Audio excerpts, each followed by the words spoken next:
Last year, my dad and I really got into hiking. It was cool to be out exploring together. This fall, we're planning to make our first big trek, 3 days and nights on the trail. I've been training almost every day by taking some shorter hikes right in my own neighborhood. And for the big trip, I get to help plan our menu, which is great because food is one of my favorite topics. As my friend Jaleese can tell you, planning a hike is almost as important as the hike itself. The more prepared you are, the more fun you'll have. Your health and nutrition are like that too. What you put into them definitely comes right back to you. Because this isn't just a walk in the park. This is the human body in action.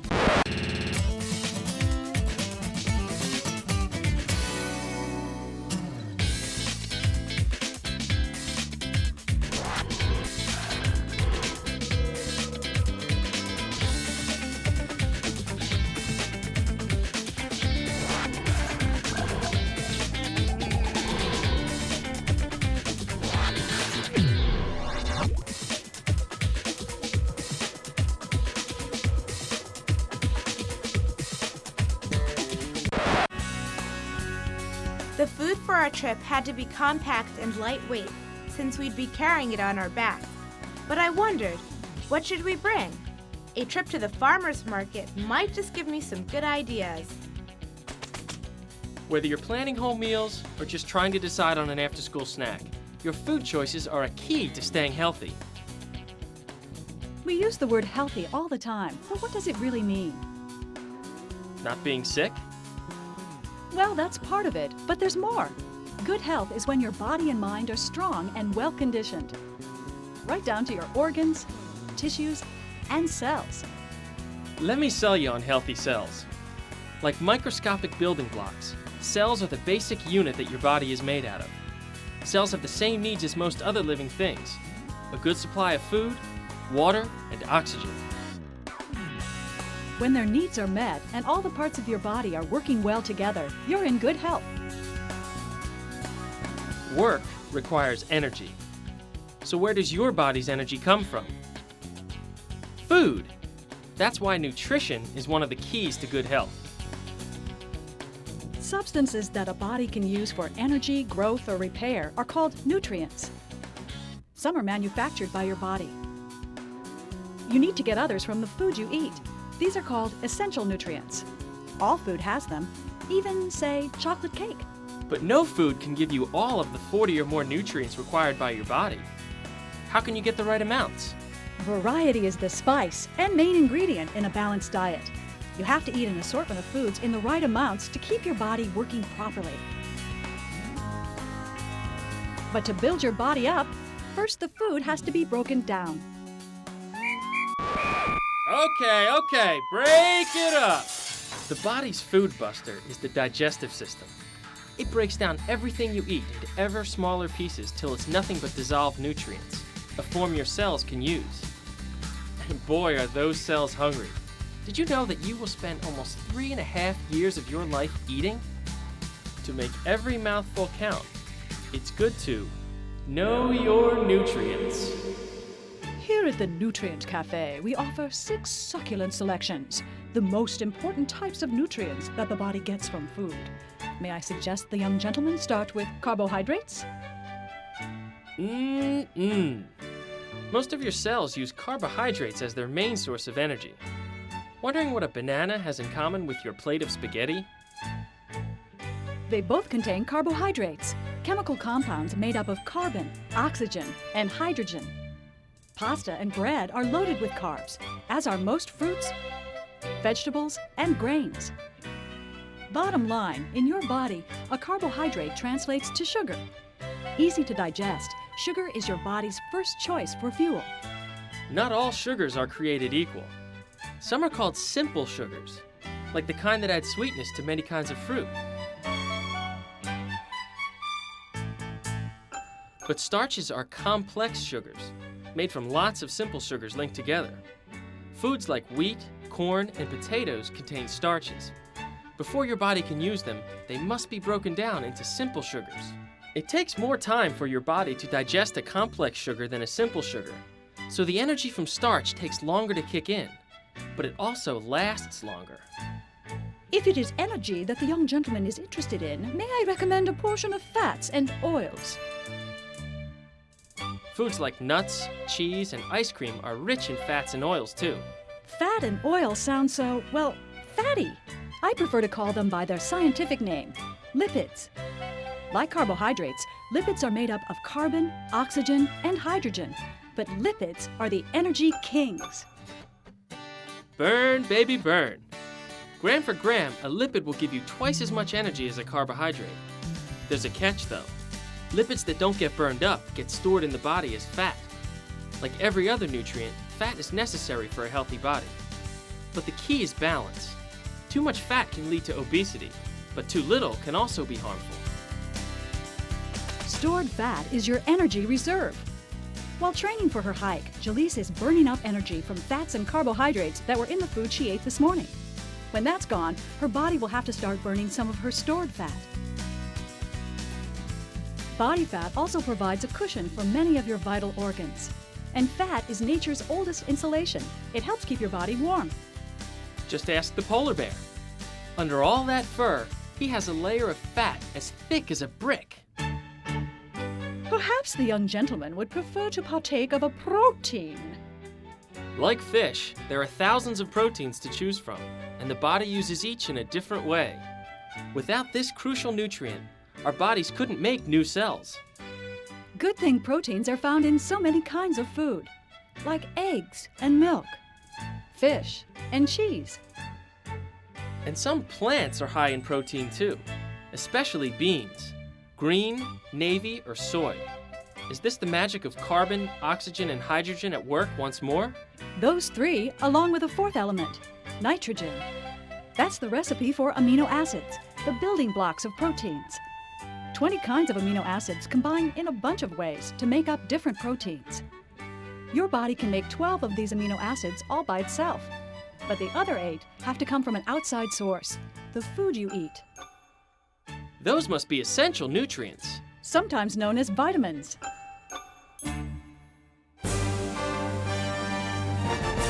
Hold on to the history books. Here comes a body blast from the past.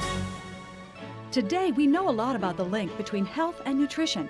But throughout much of history, people were unaware that a poor diet could cause illness.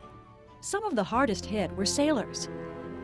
During long months at sea, they ate only what could be carried and stored easily on board ship, and that wasn't much. Crews often suffered from terrible diseases with names like beriberi and scurvy. By the mid-1700s, doctors had figured out that scurvy could be prevented by adding citrus fruit to the diet, but they didn't know why. And beriberi still raged, especially in Asia. What was missing from their rations? It remained a mystery for nearly 200 years. In 1911, Polish chemist Casimir Funk noticed that people suffering from beriberi primarily ate white rice. So he tried feeding a pigeon suffering from beriberi, a substance extracted from brown rice. And guess what? The bird got well. The substance Dr. Funk used was an amino acid called thiamine. He theorized such amines were essential for life. He called them vital amines, or vitamins for short. Today, Dr. Funk's vital amine is also known as vitamin B1. Since its discovery, cases of beriberi are much rarer because people know to eat foods with vitamin B1. The citrus vitamin, vitamin C, has done the same for scurvy.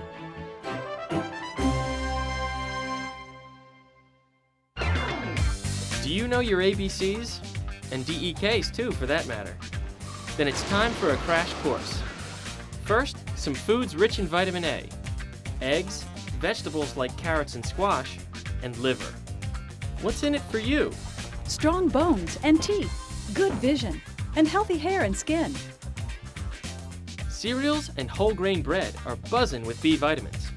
You can get them in some veggies, meats, and certain dairy products too.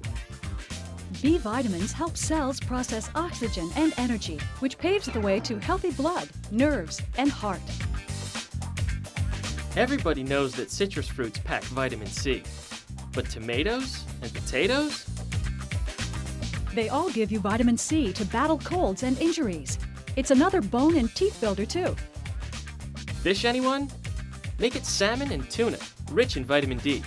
Serve it up with certain mushrooms. And don't forget the milk and eggs. They're also good for your teeth, skin, and bones. Vitamin E is found in grains and fish, vegetable oil, even lettuce and meat. E is essential for strong cell membranes. Vitamin K comes in leafy vegetables, like lettuce and spinach, as well as in tomatoes and plums. Important for blood and bone growth. I'd made a good start with provisions for the trip. I'd bought lots of carbohydrates, Jaleese has got simple sugars for quick energy boosts and starches for longer lasting energy. trail mix, The nuts in the trail mix will give her fat, stored energy to take her through the long haul. and I'll need some protein. Beans and fish, great sources of protein. Nothing's better for growing and repairing cells, the basic unit of your healthy body. You can get all the essential nutrients you need just by choosing your food wisely. But a balanced diet can be pretty hard to find on the trail. I know another thing that can be hard to find. What's that? Water. Luckily, there will be plenty of places to get more water along the trail. Of all the nutrients, none is more essential than water. After all, a body's a pretty watery place. Water makes up more than 70% of your body. It's the perfect vehicle for most nutrients, too. Many travel through your body dissolved in water. You should drink 2 or 3 liters of water every day, more when you exercise. And that brings us to our final course, the last nutrient on our menu. Rocks? Not rocks, minerals. Compared to the others, you don't need a lot of these essential nutrients. Still, minerals, the same things that make rocks hard and buildings strong, do important work in your body. Like calcium, the mineral found in milk, eggs, cheese, and leafy greens. Your body uses it to build strong bones and teeth, and also to help blood clot. Cheese and milk are also full of the mineral magnesium. So are grains, vegetables, and nuts. Magnesium is key for nerve and muscle functions. Protein-rich foods like meat and grains are also rich in phosphorus. Your body needs this mineral to store and transfer energy. It also keeps bones and teeth healthy and strong. What could be stronger than iron? It's in red meats and liver, as well as eggs, leafy vegetables, grains, and dried beans. Iron makes it possible for your red blood cells to carry oxygen to all the other body cells. The mineral iodine comes from shellfish. Iodine helps the thyroid gland, the gland that promotes normal growth and metabolism. You can also get it in iodized salt. Which brings us to sodium, what most of us call salt. It helps regulate water balance inside and outside the body's cells. Another mineral does that too, potassium. Find it in bananas and other fruits and veggies. With so many choices, it was hard to know what my next move should be. Making the right choices for a balanced diet can be easy. The Food Guide Pyramid shows you how much you need each day from the 5 basic food groups. Grains include breads, cereals, rice, and pasta. It is especially healthy to eat a lot of whole grains. Load up on a variety of fruits and vegetables, too. And products from the milk group will keep your bones strong. Selections from the meats and beans group will give you protein power. As for this tiny part of the pyramid, a little bit goes a long way. Fats, oils, and sweets aren't even considered a food group. It is important to remember that the amount of food you need from each group is not the same for everyone, though. It depends on your age, if you are a boy or girl, and how active you are. So a pyramid that is right for you would look different than a pyramid for your parent. Someone who really knows her way around the food pyramid is Mari Clements, a nutritionist and our science star. My name is Mari Clements, and I'm a nutritional therapist and registered dietitian. My job is to help people understand which foods will be best for them. Because if you feel better physically, you're going to feel better emotionally. I counsel young people by cooking with them, or sometimes I use food models to show them how to put together different meals. A well-balanced and healthy diet always includes lots of colors. So when you sit down to a meal, if you don't have lots of different colors there, reds and oranges and yellows and greens, know that that meal that you are eating does not have very many vitamins or nutrients. Sometimes it is very helpful for me to go food shopping with young people. We look at food labels. We look at how to pick out ripe fruits. There's a lot of distractions in these huge supermarkets, and it is important to learn where the healthy foods are. I love to cook with young people because so many live in households that eat out so much. The thing that's most gratifying for me in my job is helping people to get more energy into their bodies and to feel healthier and more alive.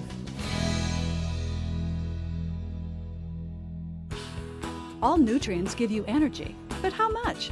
Food energy is measured in units called calories. 1 calorie is the amount of energy it takes to heat 1 liter of water by 1 degree Celsius. Simple, right? But what does that have to do with the food we eat? Let's investigate. Which food has more calories, marshmallows or walnuts? Let's try a busybody experiment and find out. For this experiment, you will need some small marshmallows and some walnut pieces, a small candle, dissecting needles, 2 thermometers, 4 large test tubes, 2 test tube clamps, a graduated cylinder, water, paper towels, and an aluminum pie pan, and paper and pencil for recording your results. You'll also need safety goggles, as well as an adult helper. Measure 20 milliliters of room temperature water and pour it into the test tube.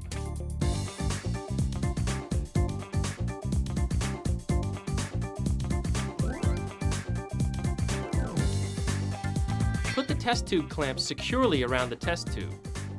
Insert the thermometer into the test tube and allow it to sit for 30 seconds. Record the temperature.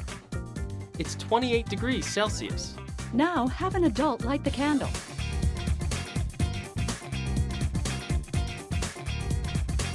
Then stick the end of the dissecting needle into the marshmallow and hold it in the tip of the flame of the candle until it ignites.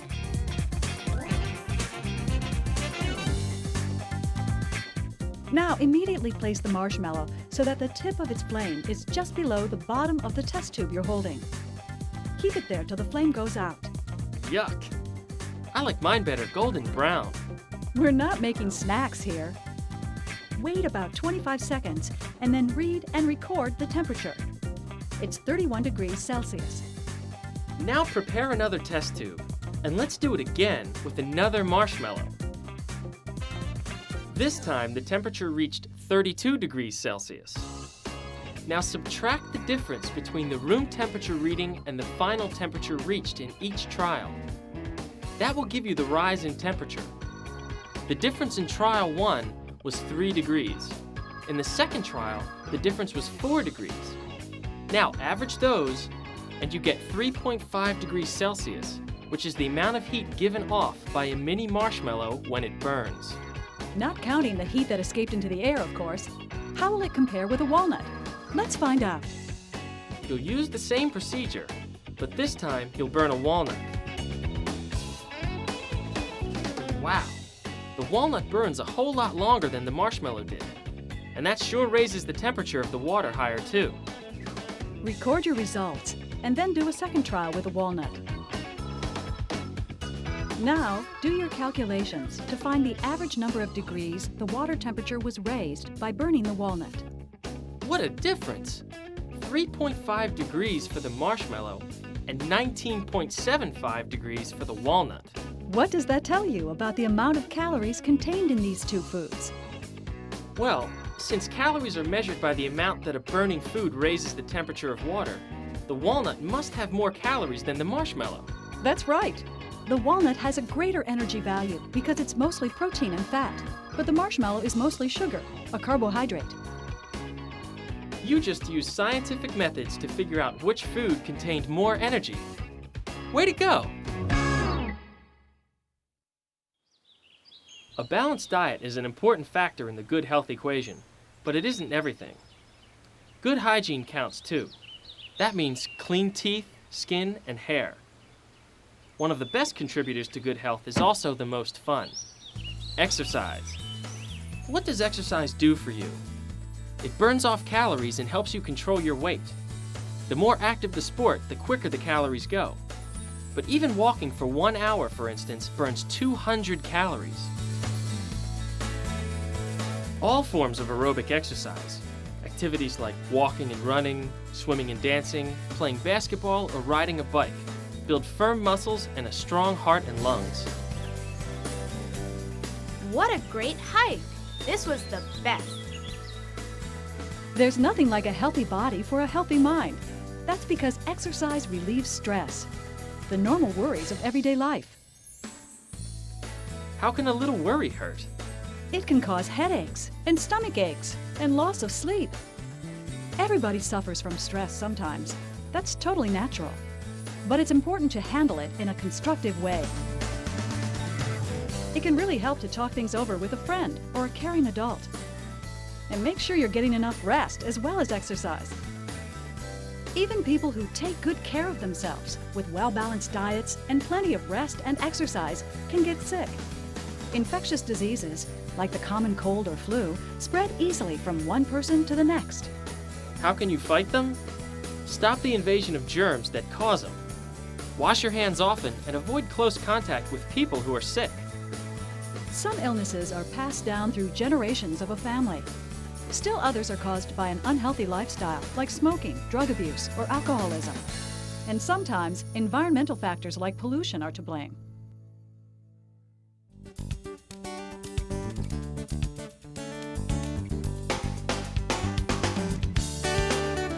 Everybody gets sick once in a while, but you can do a lot to fight illness by taking care of your body. Make sure it gets the right balance of nutrients every day. Carbohydrates, fats, proteins, vitamins, minerals, and water are a time-tested recipe for a healthy body. Let the food pyramid guide you on the proper amounts of each food group. And don't forget to exercise to strengthen your muscles and bones, help relieve stress, and burn off extra calories. Clear skies, good food, and my dad by my side. It felt great to be on the trail. You can get on the right track too. Lots of exercise and a balanced, nutritious diet. That's what it takes to keep you feeling strong and healthy. That's what it takes to keep the human body in action.